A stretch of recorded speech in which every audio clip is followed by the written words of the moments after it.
왜 뇌인지, 왜 뇌에 주목하고 있는지, 그리고 뇌과학이 작년에 출판 부분에서 과학 분야 1위였습니다. 요즘에 굉장히 많은 분들이 뇌과학 서적을 탐독하고 계세요. 작년에 넘버원 책이 뇌과학 서적이었습니다.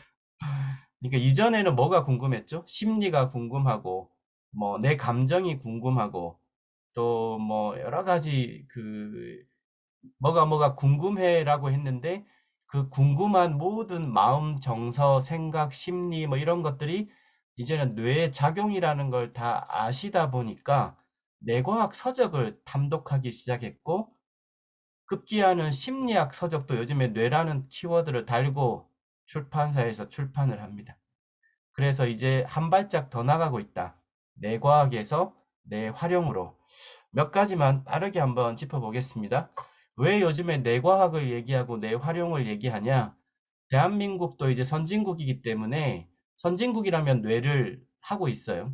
우리나라도 98년에 10년 주기로 뇌연구 촉진법이라는 걸 대한민국의 뇌연구 마스터 플랜입니다. 그래서 98년에 1차, 2008년에 2차, 3년 전에 2018년에 3차 뇌연구 촉진법을 발표를 했는데 여기 비전의 오른 왼쪽에 보시면은 공식 슬로건이 뇌 이해 고도화와 뇌 활용의 시대 진입입니다. 이제는 과학자나 의학자들이 하는 뇌 연구도 중요하지만 이제는 실제적인 뇌 상태를 어떻게 변화시킬 것인가. 이것이 핵심이라는 거예요.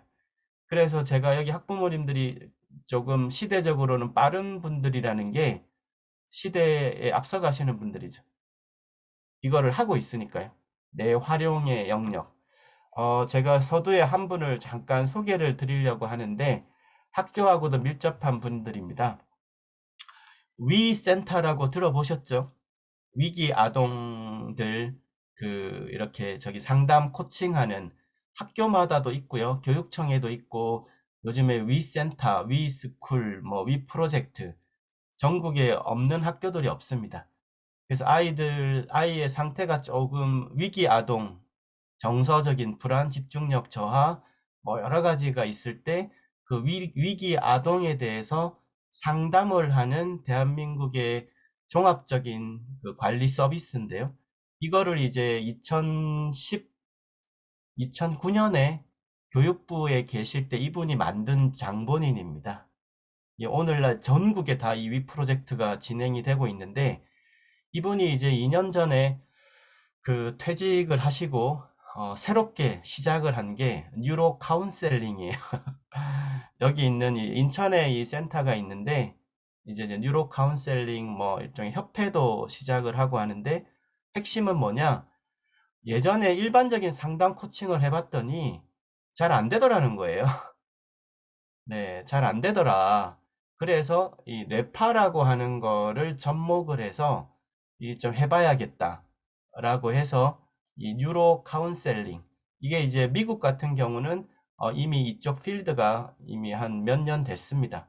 이게 우리나라도 이제 이런 뇌파와 일반적인 아동 심리 코칭, 성인도 마찬가지고요. 이런 분야가 하고 있죠. 여기 아마 비알력 여기 계시니까 아마 일찍 경험을 아마 하셨을 겁니다. 이분이 이제 인생 2막을 이런 분야에 새롭게 뛰어든 이유는 자신이 위 프로젝트를 설계를 하고 전국 학교에 다 깔고 상담사, 상담교사라고 요즘 학교마다 있습니다. 상담교사가 뭐 몇만 명 채용이 되고 했는데 뭔가 안 되더라는 거예요. 이게 심리적인 접근만으로는 어렵구나. 뇌가 필요하구나. 그래서 여기 공부하시는 분들이 저희 뇌교육학과에 입학을 많이 하셨는데 이분은 이제 저희 국제뇌교육종합대학원에서 공부도 하셨고 이런 흐름들이 있습니다. 여기 이제 비알뇌교육이 뭐 선도하는 또 대표 교육기관이니까 아마 이런 뇌파의 코칭 활용도 아마 여기 학부모님들은 한두 번쯤 해보셨을 겁니다. 이런 흐름들이 굉장히 빠르게 변화하고 있는 시점이라는 겁니다. 과거에 의대를 가거나 병원에서만 했던 이 뇌에 대한 측정 코칭이 이제 교육 훈련 영역으로 넘어온 거죠. 그거를 누가 리드해 가고 있냐? 스포츠 분야에서는 상당히 이제 많이 하고 있어요. 스포츠 분야는 주로 이제 뉴로 피드백이라고, 피드백은 이제 자신의 뇌의 뇌파 신호를 직접 모니터로 보면서 그거를 조절하는 훈련 프로그램을 통해서 훈련을 하는 겁니다. 우리나라 세계 1위의 양궁 선수를 비롯해서 이런 다양한 스포츠 국가 태능, 이제는 태능이 아니죠, 참. 국가 여기 대표 쪽에는 이런 뉴로 피드백 훈련도 뭐 일찍이 도입이 되었습니다. 그리고 뭐 이런 기업에서도 이것들을 이제 기업들이 많이 그 제품을 만드는 기업들도 빠르게 이제 확산이 되고 있죠. 왜냐하면 이쪽이 미래 유망 분야로 떠오르니까요. 이 중에서 어디까지 왔느냐? 우울증 치매 진단 영역까지도 지금 뇌파로 하는 것을 여기 산업부, 우리나라 정부죠. 정부기관에서 그 국가 표준 데이터를 이제 연구를 해가지고 지금 일부 병원에 가시면 그 뇌파 진단하려면 이렇게 CT도 찍고 MRI 찍고 막 이렇게 비용이 몇십만 원 들죠. 근데 이것이 이제 너무 많은 비용을 지출하게 만든다라고 해서 이제 우리나라 정부도 뇌파는 뭐 비용이 별로 안 들죠. 네. 그리고 비침습이고, 네, 비약물이고 여러 가지 쪽에 좋기 때문에 치매에 대한 판정까지는 아니고요. 치매 위험 조기 진단을 뇌파로 하는 연구와 이런 장비들이 많이 개발이 되고 있고 병원도 지금 이제 속속 도입을 하고 있는 형태입니다. 그래서 이제 이런 뇌파라는 영역이 그 빠르게 요즘에 고령화 사회에 발맞춰서 하고 있다. 그리고 우리나라가 왜 뇌활용 분야가 선도적으로 빠르냐면 대표적인 게 브레인 트레이너입니다. 대한민국 정부가 그래도 조금 정신 차리는 부분은 이런 분야에 선점을 했다는 거예요. 그래서 두뇌 훈련 분야, 우리나라는 뇌과학이 조금 늦었습니다. 우리나라가 98년에 뇌연구 촉진법을 제정을 했으니까 전 세계 미국, 일본, 독일, 이스라엘 이런 유럽 국가, 미국 국가들은 90년대 초반에 뇌연구에 뛰어들었어요. 우리나라는 한 10년이 늦었죠. 대학의 의대 밖에서 나온 학과가 카이스트가 처음인데 그게 2007년에 첫 신입생을 받았으니까 늦습니다. MIT는 1986년에 뇌인지공학 계열학과를 만들었거든요. 그래도 뒤늦게 정신 차린 대한민국이 우리나라가 또 막상 하면 빠르죠. 네, 탑 아니면 바텀입니다. 0 아니면 1. 그래서 이 브레인 트레이너 영역은 떡하니 국가 공인화를 시켜버렸어요. 굉장한 선제적인 선점입니다. 그래서 예를 들면 일본에도 브레인 트레이너라는 똑같은 이름의 자격이 있어요. 근데 일본은 민간 자격입니다. 우리나라는 국가 공인 자격이라는 거예요. 이 자격의 발급 기관이 어딥니까? 여기 보이시나요? 네. 국제내교육종합대학원입니다. 네, 저희 글로벌 사이버 대학교의 같은 학교 법인의 대학원. 그래서 국가 공인 자격을 발급하는 대학은 국내에서 딱 두 개밖에 없습니다. 숙명여대, 뭐 영어인가 뭐 이런 거 있어요. 근데 두뇌 훈련 분야는 유일하다는 거예요. 그래서 이 분야가 이제 딱 10년이 됐습니다. 2010년부터 이 자격을 발급하고 있거든요. 그래서 혹시 이쪽 분야에 좀 활동을 하고 싶은 분들은 필수로 따셔야 된다. 왜냐하면 우리나라 국가 자격 기본법상 동종 분야의 자격이 나오기가 거의 불가능하기 때문에 유아 두뇌 발달, 아동 청소년 두뇌 훈련, 성인 역량 개발, 중장년 치매 예방 훈련 이런 영역, 그러니까 즉 피지컬과 멘탈을 트레이닝하는 영역에서는 이 브레인 트레이너를 대체할 자격이 나오기가 어렵다는 거예요. 예를 들면 요가 같은 자격도 국가 공인이 안 되는 거예요. 왜? 요가도 기본적으로 몸을 쓰는 거잖아요. 그리고 멘탈을 트레이닝하는 거죠. 네, 두뇌 훈련 영역으로 볼 수 있어요. 왜 요가나 이런 것들도 명상 자격도 안 되냐면 이 브레인 트레이너 공부하신 분들은 알겠지만 내가 짧게 한 번만 말씀을 드리면 이 두뇌 훈련법 영역에 보면 기초 두뇌 훈련, 호흡 훈련, 뇌체조가 들어가 있죠. 네. 우리 여기 비알리 교육에서 아이들 하는 뇌체조가 국가공인 자격의 공식 훈련법으로 들어가 있어요. 뉴로 피드백, 인지훈련, 명상훈련이라고 돼 있죠. 네, 이런 훈련법들이 이제는 국가공인 자격 제도상의 공식적인 두뇌 훈련법이라는 겁니다. 네, 과거에 뭐 종교적 수행이나 뭐 이렇게 했던 명상이 아니라 명상 훈련. 네, 신체적인 훈련. 여기 아마 BR 여기 12단, HSP 12단인가요? 그거 하죠. 그거에서 여기서 보면 기초 두뇌 훈련이 되겠죠. 네, 기초 두뇌 훈련이란 건 기본적인 영양 관리, 기본적인 신체 능동성 관리, 훈련 이런 것들이 기초 두뇌 훈련에 들어갑니다. 기초니까 두뇌 훈련으로 보면 가장 베이스가 된다고 이제 뇌과학 관점에서 얘기를 하는 겁니다. 이렇게 이제 체계가 마련되어 있습니다. 그래서 이런 두뇌 훈련 영역뿐만 아니라 건강 분야에서도 지금 뇌 시대로 전환되고 있는 것은 후진국들은 치료했어요. 중진국, 개발도상국은 예방. 우리나라는 선진국이니까 뭘 해야 될까요? 네, 이 헬스 프로모션, 관리를 해야 됩니다, 이제는. 그래서 내가 1, 2년에 한 번씩 건강검진만 받는 사람이다. 개발도상국의 시민으로서 살고 계신 거고요. 대한민국이 OECD 선진국인데 내가 선진국의 시민이라면 이겁니다. WHO가 98년에 발표를 했던 건강 증진, 헬스 프로모션. 이 정의가 어떻게 되어 있습니까? 사람들이 자신의 건강에 대한 통제력을 높이고 스스로 높이는 거예요. 스스로 건강을 향상시킬 수 있도록 하는 과정과 메서드, 방법을 스스로 습득하는 거. 그래서 평상시 치료는 의사가 하지만 치유는 스스로가 하는 훈련법을 갖고 있는 이것이 아동에서부터 되어야 된다는 거예요.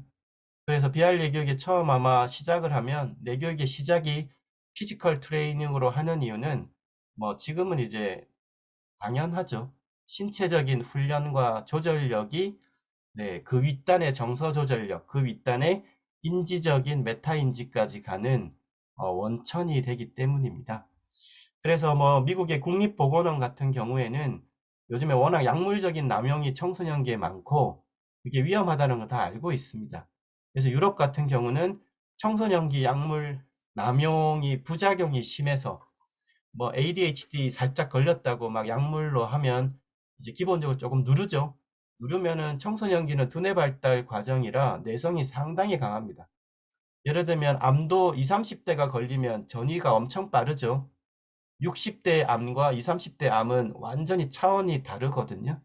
그만큼 두뇌 발달과 활동성이 높기 때문에 이때는 약물에 대한 내성도 상당히 강합니다. 그래서 여기 강남에 서울의 강남에 보니까 가끔 그 ADHD가 병리적으로 안 걸렸는데 고등학생들한테 ADHD 약물을 처방하는 부모님들도 꽤 있으시다고 의사분들이 그러시더라고요. 굉장히 위험합니다. 네, 뇌가 멀쩡한데 강제적으로 약물 투여를 해서 주의 집중력 조금 높이려고 약물을 그렇게 쓰는 거는 그래서 유럽은 10대 약물에 좀 지나치게 노출이 된 아이들이 20대, 30대가 되면 약물의 지속성이 커지기 때문에 지금 유럽이나 미국은 최대한 약물 사용을 억제하는 방향으로 하고 있습니다. 물론 문제가 있으면 약물 처방을 하지만 임상적으로도 굉장히 경력이 많은 의사가 진단을 하게 있고 불가피할 경우에 한해서만 약물 처방을 하는 것을 기본 가이드로 하고 있다. 그래서 거꾸로 비약물 치료를 하는 동양의 전통 훈련법을 지원을 하고 있는 거예요. 네, 그래서 미국의 국립보건원의 사이트입니다. 여기서 이제 이런 메디테이션 이런 것들을 하는 이유가 바로 이제 그런 국민 건강과 또 조금 속으로는 재정 지출이 너무 많아서 어릴 때 약물 처방이 된 아이들이 나중에 약물을 계속 쓰면 정부 재정 지출 감당이 안 되죠. 뭐 그런 재정적인 이유도 있다고 알려져 있습니다. 그래서 이런 시대적 흐름이다. 우리나라도 이제 이런 메디테이션 같은 경우는 이제 의학계에서도 뛰어들었어요. 네, 예전에는 명상을 인정 안 했던 때도 있었습니다. 90년대는. 지금은 뭐 완전히 바뀌었죠. 대한명상의학회, 우리 대한의사협회 산하의 공식 학회로 출범이 되어서 여기서 아마 1, 2년 빠르면 한 늦어도 3, 4년이면 우울증 이제 처방하러 병원에 가시면 프로작 같은 약물뿐만 아니라 명상 치료를 이제 권하는 시대가 됐습니다. 그럼 그게 이제 보험수가 적용이 되게끔 지금 여기 대한명상의학회가 열심히 달리고 있어요. 시대가 바뀌었다는 거죠. 그래서 이런 수면 코칭도 이제는 수면 장애에 대한 치료가 아니라 예방으로 넘어왔다. 교육 분야도 이제 이런 어릴 때 유아, 아동, 청소년기에 어떤 두뇌의 훈련과 개발을 하느냐가 또 어떤 건강에 대한 관리를 하느냐가 나중에 성인기에 문제가 일으킨다는 걸 이제는 학문에서 너무 얘기를 하니까 우리나라도 시대 흐름에 맞춰서 유아 교육을 바꿨어요. 뭐라고 바꿨습니까? 놀이 중심으로. 놀이 중심 유아 교육으로. 왜 놀이 중심일까요? 유아기 때 4세, 5세, 6세일 때 인지 학습 기반의 교육 과정이 지나치게 들어갔을 때 나중에 문제가 많이 생기더라는 거예요. 네, 그래서 문자를 못 쓰게 하는 나라도 있어요. 그 지나친 인지 학습을. 그래서 근간은 놀이 중심이라 해야 된다. 네, 유아 중심, 유아기에는 이런 것들이 나오는 이유가 뭐겠습니까? 이런 것들이 우리나라 정부에서 발표를 하는 가장 보수적이라고 하는 네, 우리나라 교육계에서 유아 교육을 송두리째 전환을 하는 이유가 뭐겠습니까? 이렇게 정책을 발표를 했는데도 불구하고 여전히 어린이집, 유치원 가면 열심히 학습을 하고 있습니다. 네, 나중에 네, 문제가 생기겠죠. 기업들, 이제 가장 부모님들이 더 민감해하는 기업의 채용 시장이 바뀌고 있다. 이거는 굉장히 눈여겨볼 사안이에요. 스펙 중심에서 역량 중심으로 기업 채용이 바뀌고 있습니다. 우리나라의 실리콘밸리, 판교 가보셨습니까? 판교에 우리나라 뭐 웬만한 IT 기업들이 다 들어가 있죠. 거기에서 스펙을 보지 않는 철저하게 학벌 항목 자체가 없이 뽑는 기업들이 급증을 하고 있다. 내가 어느 대학을 나왔고 몇 학점을 받았고 이런 것들이 하지 않는 IT 기업들이 지금 거의 한 2분의 1입니다. 그래서 여기 지금 보시는 한국경영학회, 우리나라 뭐 모든 기업들이 들어가 있는 학회인데요. 여기하고 이 마이다스 IT는 우리나라가 소프트웨어 분야는 강국이 아닌데 우리나라에서 유일하게 세계 1위의 소프트웨어 기업이 마이다스 IT라는 기업입니다. 판교에서 아주 유명한 기업이고 그 건축 토목 솔루션을 만드는 업체인데요. 뭐 여러분이 아시는 웬만한 뭐 인천대교, 뭐 저기 두바이의 아주 100층짜리 빌딩 이런 전 세계 거의 높은 건축물은 여기서 만든 소프트웨어를 가지고 설계를 합니다. 근데 여기서 만든 그 솔루션이 인공지능 기반으로 채용하는 시스템을 만들었어요. 그래서 요즘에 판교에서 웬만한 IT 기업들이 학벌과 학점 뭐 이런 기준을 안 보고 철저하게 그 학생의 역량만 평가하는 중심으로 바뀌었다는 거예요. 아직도 스펙을 보는 분야가 있습니다. 그 금융 분야, 공공기관 일부. 그런데 IT 분야나 이런 쪽은 이제 거의 없어요. 그래서 대학이 어디 나왔는지 이제 중요하지 않습니다. 특히 IT 기업은. 그런 걸로 밥 벌어 먹고 살기 힘들다는 거죠. 옛날처럼. 서울대 나온다고 취업하는 시대가 아니에요. 서울대를 나왔던 지방의 어디 대학을 나왔던 그 사람이 어떤 역량을 갖추고 있는지가 핵심입니다.